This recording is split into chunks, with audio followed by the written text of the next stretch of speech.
ман фаҳмидам, ки агар статистикаи ҷаҳонӣ ай 10 бизнес 9таш банкрот шава, бизнеси ман чандум меша?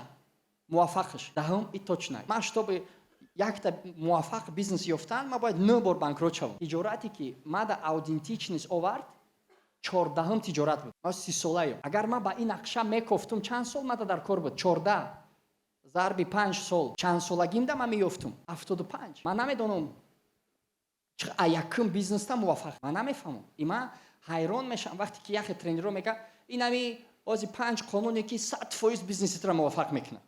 То ҳозира учёниё дар амиқа сари сол то ҳозира нақшаи 100%-ро наёфтиянд, ки 100% як бизнесет муваффақ шавад. Як блогер дар интернет мегӯяд, ин ҳами 5 чизро 100% муваффақ мекунад.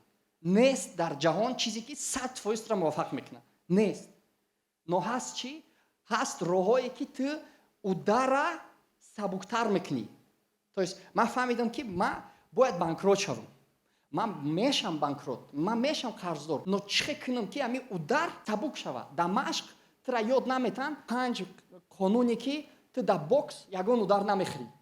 Нест ай хеле чиз. Но савол дар дига чи ай? Чӣ хе ман кунам, ки ударе ки бихӯрам, ман дар сахт нараса? Бизнес дам нест 5 чизе, ки тура 100% муваффақ мекунад. Нест хеле чиз.